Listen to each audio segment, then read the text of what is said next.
Um ano antes de sua morte, ocorrida em 1971, Lukács recebeu o Prêmio Goethe.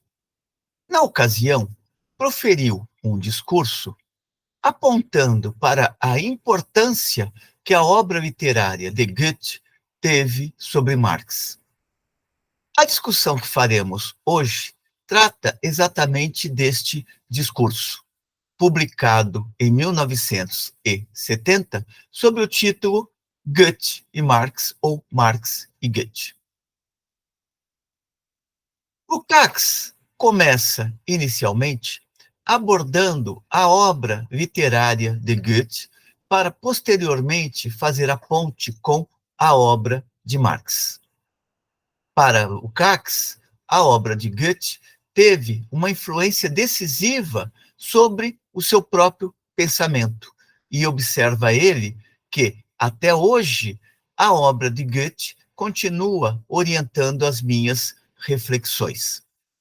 Porém, para Lukács, a obra de Goethe ela vai muito além daquilo que geralmente se considera em relação aos textos literários que aquele autor escreveu.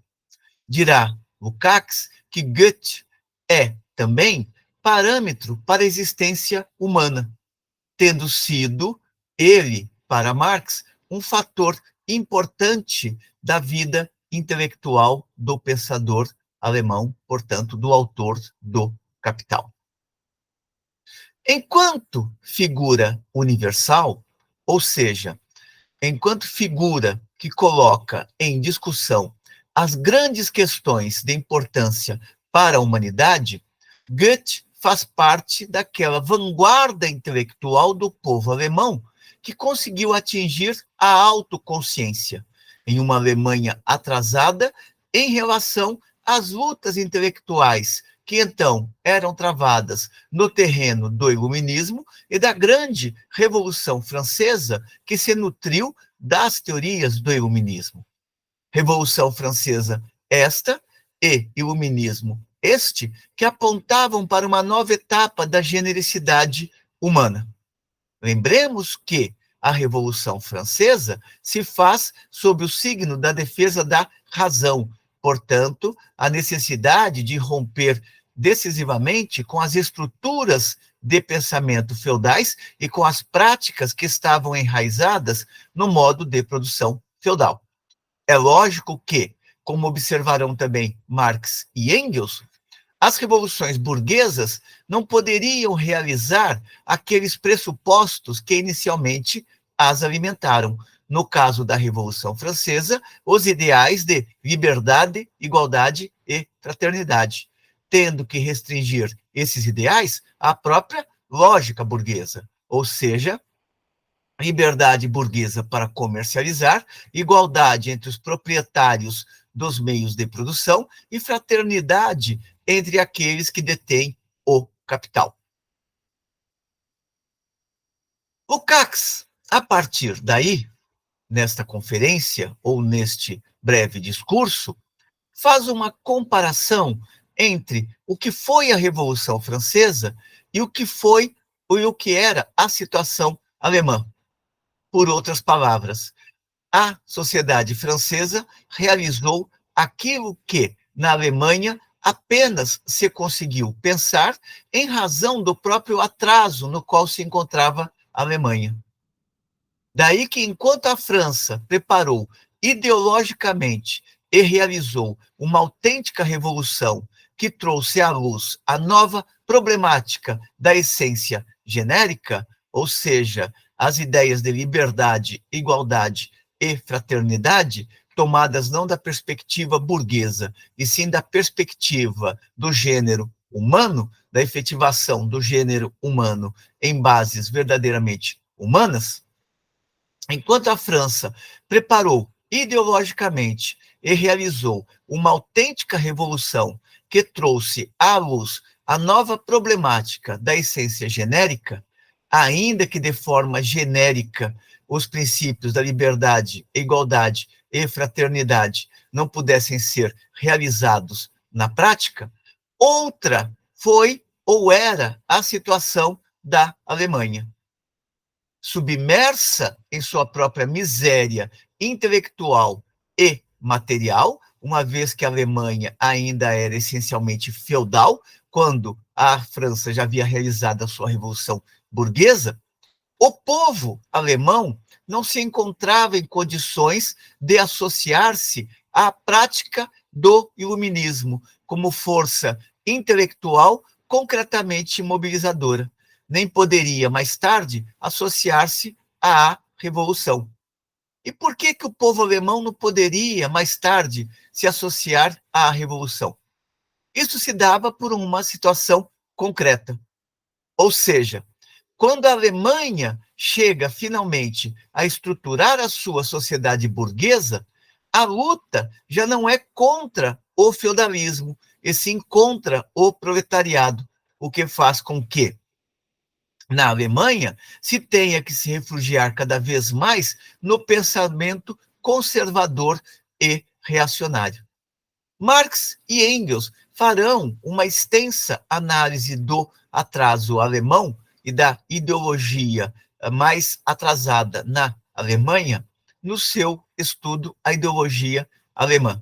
Ali eles vão mostrar, inclusive, como que as ideias do iluminismo chegaram de modo totalmente transformado ou subvertido na consciência dos teóricos alemães, salvo exceção, alguns que colocaram a questão no seu devido eixo dentro das possibilidades que existiam na própria Alemanha. Daí que Lukács vai observar também que o atraso alemão não impediu, contudo, que sua vanguarda ideológica, sobretudo no plano literário, descobrisse o eixo de sua atividade espiritual em termos históricos universais. Termos históricos universais estes que já estavam presentes no Iluminismo e na Revolução Francesa. Só que enquanto a França realizou a Revolução, no caso alemão, a grande revolução se deu fundamentalmente no plano poético e filosófico. A filosofia da história alemã, prossegue Lukács, de Herder a Hegel, assim como a filosofia da natureza de Goethe e de seus grandes contemporâneos, operou nessa direção. Feitas estas considerações, Lukács procura exemplificar em que sentido Goethe é um ponto, um salto qualitativo no interior da miséria alemã. Dirá ele que Goethe, em certa medida, foi precursor de Darwin, na medida em que superou em seus escritos as concepções de um suposto caráter estático da natureza, elevando a suposta estaticidade à condição de problema de uma evolução histórica, como gênese do homem.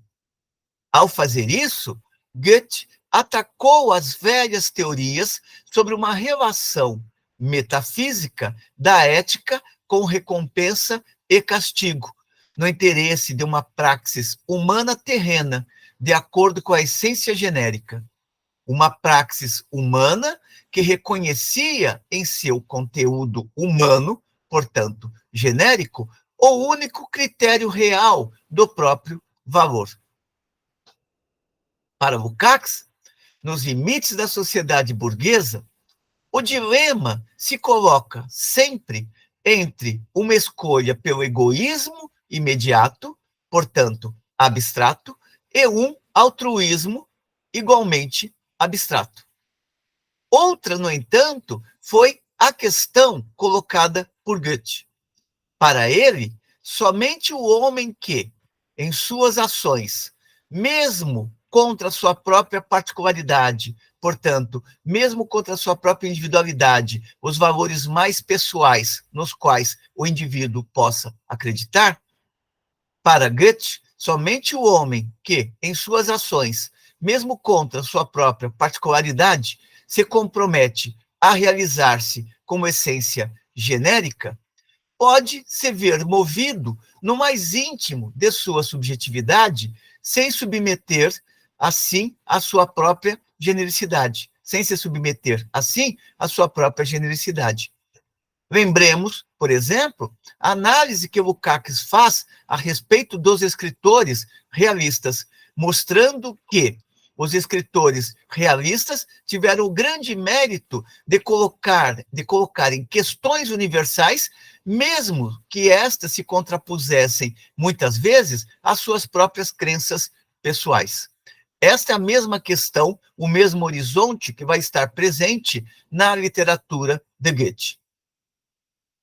Daí, a presença no livro Fausto, observa Lukács, daí a presença no livro Fausto da seguinte fala: não existem indivíduos. Todos os indivíduos também são gênera. Isto é, este ou aquele indivíduo, quem você quiser, é representativo de todo um gênero, portanto, de todo o gênero humano. Lukács observa ainda que décadas depois, já no plano da plena maturidade, Goethe retornou a essa ideia em uma entrevista, ao dizer que abordava esse problema da genericidade humana em relação à sua própria criação literária. Ou seja, a sua criação literária, ela não caiu de paraquedas, ela estava ligada aos grandes problemas universais da humanidade. E dirá Goethe, abrindo-se aqui aspas, no fundo, somos todos seres coletivos. Devemos todos aprender e assimilar tanto com aqueles que nos precederam, quanto com nossos contemporâneos. Mesmo o maior gênio não chegaria muito longe se quisesse apelar apenas para si mesmo. Mas muitas pessoas boas não entendem isso e, com seus sonhos de originalidade, passam metade da vida tateando no escuro. Tinha eu, de meu, que é Goethe, referindo-se a si próprio, tinha eu, de meu, a capacidade e o desejo de ver e de ouvir, de distinguir e de escolher, e de dar vida com um pouco de espírito ao que tinha visto e ouvido, para depois reproduzi-lo com alguma habilidade. Não é só ao meu saber que devo minhas obras, mas a 1000 coisas e pessoas fora de mim. Lukács observa que nessas passagens literárias e também autobiográficas emerge a compreensão daquilo que constitui a personalidade do homem Goethe e do próprio gênero humano. Ou seja, só na genericidade, mirando o conjunto do gênero humano e nosso pertencimento a ele, encontramos um parâmetro sólido para as decisões de nossa interioridade, que se torna praticamente fecunda e, neste sentido, imprescindível para uma vida verdadeiramente humana. Portanto, essa forma de ver determina os esboços humanos de todas as obras importantes de Goethe. O seu princípio construtivo para a configuração do mundo se funda nestas formulações pertencentes à vida. E, mais uma vez, Lukács retoma passagens do livro Fausto, de Goethe. Fausto fala como um homem, em grande parte, particular, que busca uma realização puramente pessoal, que é, enfim, indissociável do fato da particularidade, ou seja, o indivíduo ele não desaparece. Existe o indivíduo, mas este indivíduo só pode existir na sua inserção com a humanidade, nas suas ligações com a humanidade. Fausto fala como um homem, em grande parte, particular, que busca uma realização puramente pessoal, enfim, indissociável, de fato, particular, da particularidade. Porém, a vivência fez com que, no próprio Fausto, o meramente particular desaparecesse de forma progressiva. As ações nas quais ele busca se realizar a partir deste momento assumem um caráter social crescente.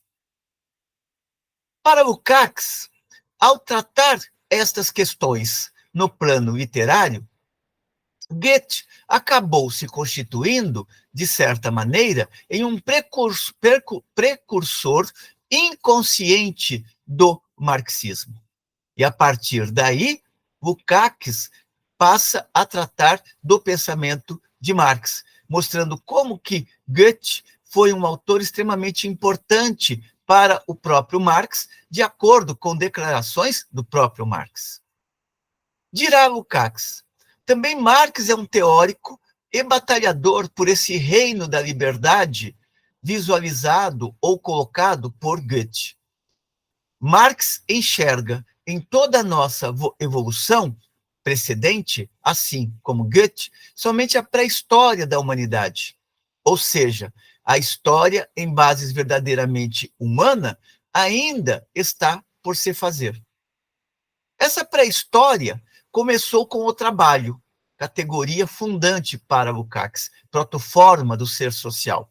Essa pré-história começou com o trabalho, com aquelas posições teleológicas, portanto, voltadas a um fim, com aquelas posições teleológicas conscientes, que diferenciam qualitativamente o processo de reprodução da humanidade em relação ao correspondente de qualquer outro ser vivo. Ou seja, no plano do humano, o processo de reprodução é mediado pela consciência, não é apenas um ato determinado pelas condições externas. A planta se reproduz, mas ela se reproduz em razão de condições externas que permitem a ela se reproduzir. O ser social, não, ele se reproduz mediando sempre as suas ações por um certo grau de consciência e colocando certas finalidades nos objetivos a serem atingidos ou nas respostas fornecidas e que ele vai procurar colocar em prática para confirmá-las.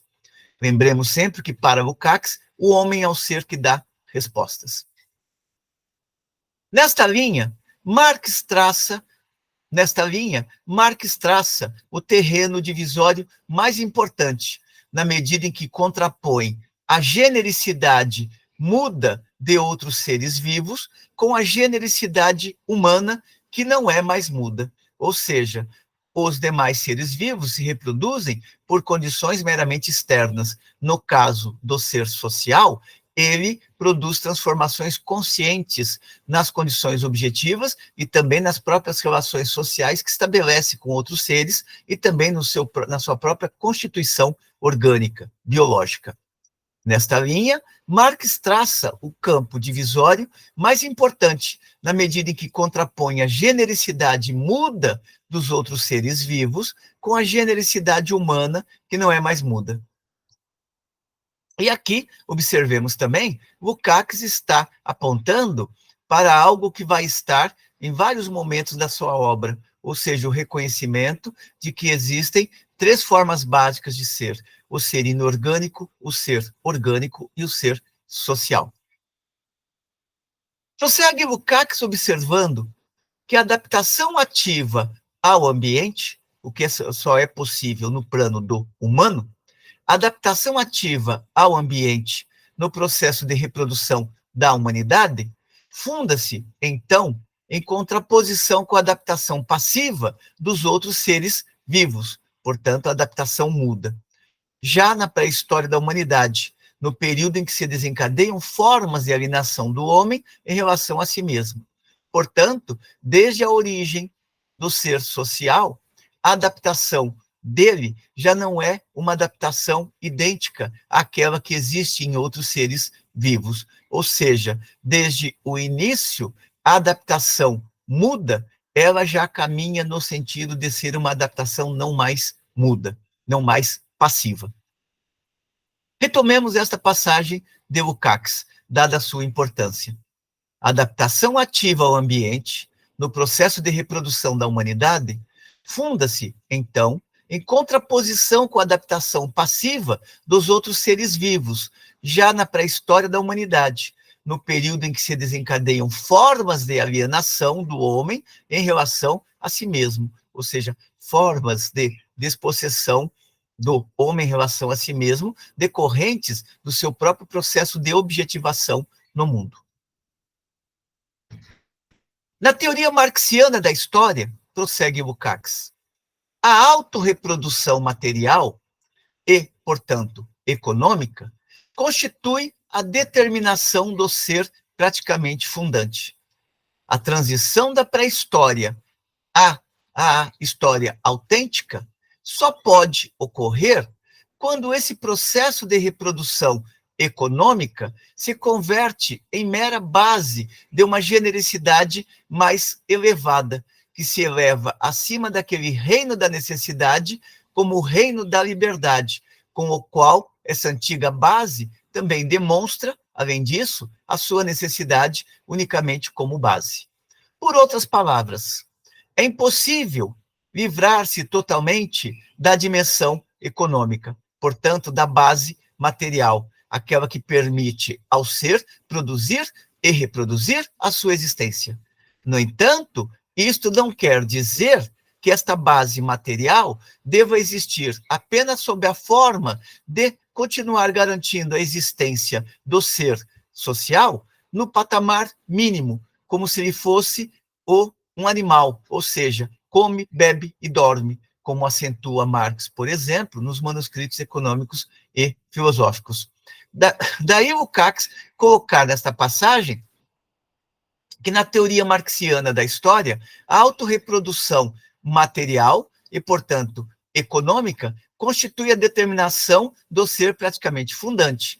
Isto é impossível distanciar-se totalmente da base material, portanto, do terreno do econômico, portanto, do terreno da produção e reprodução do ser, mesmo que seja na sua dimensão estritamente biológica.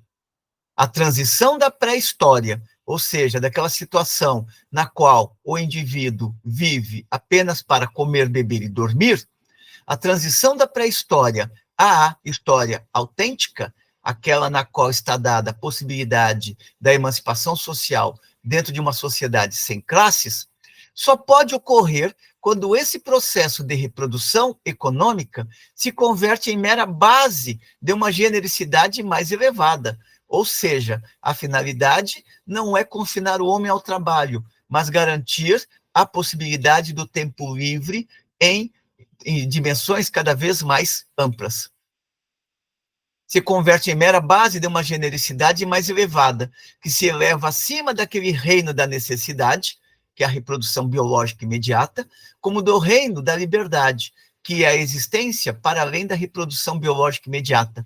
É aquilo que Marx e Engels colocam na ideologia alemã. Na sociedade comunista, no modo de produção comunista, dada a sua cota de contribuição cotidiana para a existência econômica da sociedade, o ser social poderá pescar de manhã, filosofar à tarde, fazer poesia de madrugada. Ou seja, poderá fazer fluir a sua existência em verdadeiramente humanos.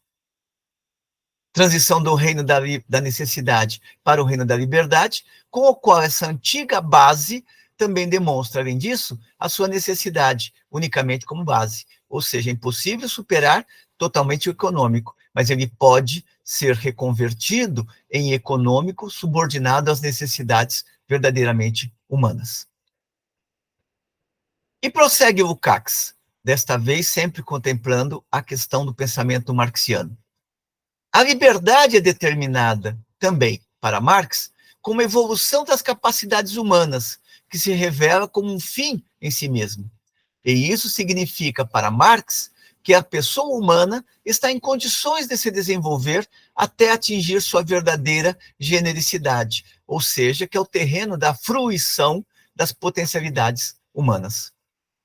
Atingir a genericidade humana em patamares verdadeiramente humanos pressupõe a relação de início com o fundamento econômico, o qual deve ter atingido um determinado nível quantitativo e qualitativo, de modo que atue como base material do desenvolvimento autenticamente humano, desenvolvimento livre das capacidades.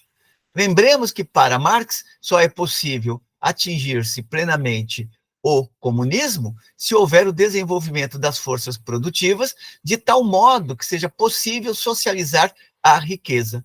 Uma situação na qual a riqueza ela não pode ser socializada, seja porque está retida privadamente, ou seja porque a sociedade ainda não conseguiu desenvolver as forças produtivas de modo a atingir, de modo a poder contemplar todas as necessidades humanas, uma sociedade nesta dimensão jamais conseguiria transitar verdadeiramente para o modo de produção comunista.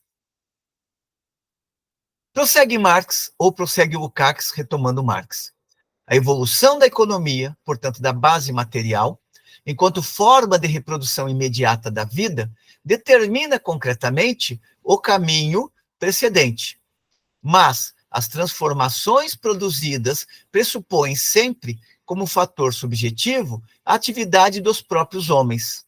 E a experiência histórica mostra que esse fator subjetivo, em muitas grandes transformações, foi além do que era praticamente viável em vários casos. Ou seja, Lukács está apontando aqui que muitas vezes o terreno ideológico está muito mais à frente do que as condições materiais nas quais aquele terreno ideológico está sendo construído. Pensemos, por exemplo, o caso da Alemanha.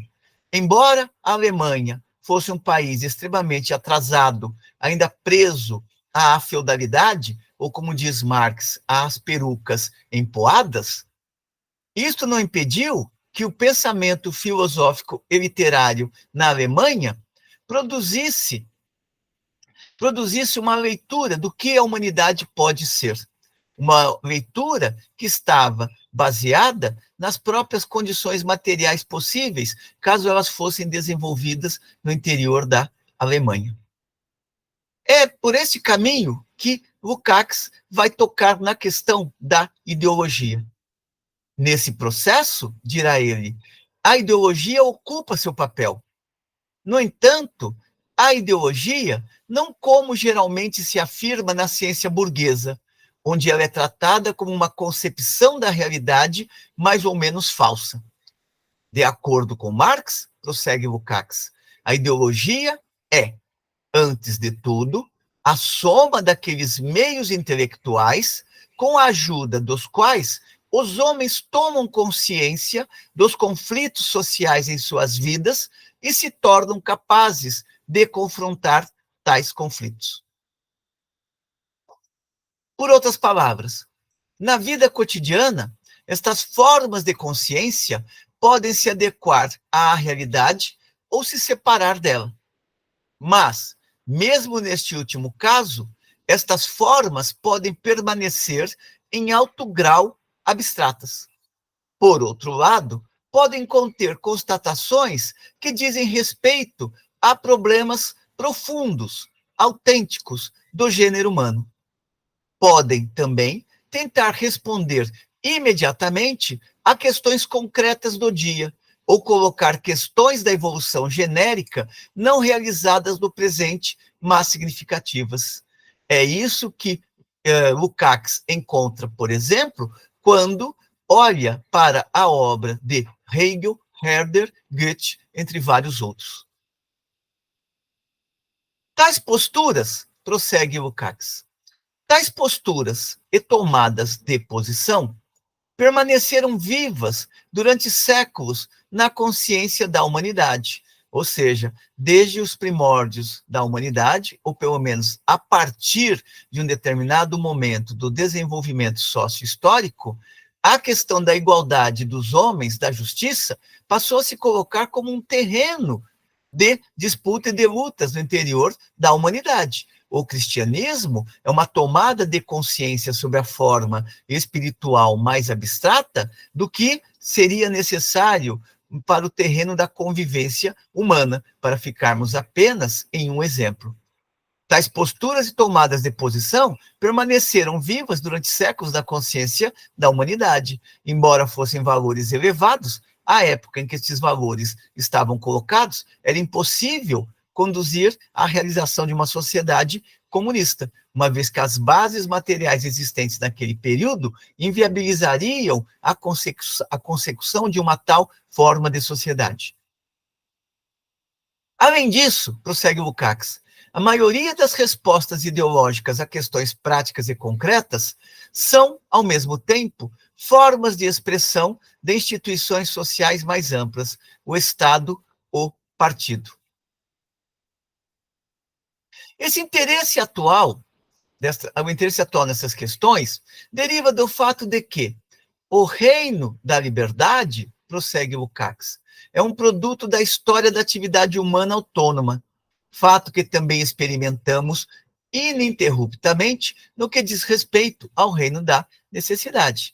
Lembremos sempre que o reino da necessidade, ele permite a construção do reino da liberdade, mas que o reino da liberdade, de maneira nenhuma, vai conduzir à supressão total do reino da necessidade, uma vez que cotidianamente os indivíduos terão que, através do trabalho, produzir e reproduzir as condições de existência individuais e coletivas.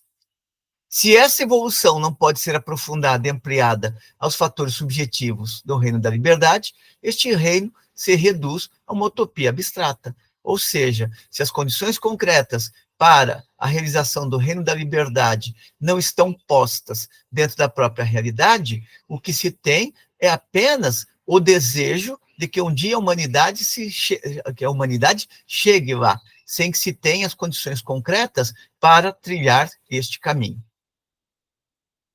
E conclui Lukács, desta vez voltando a Goethe.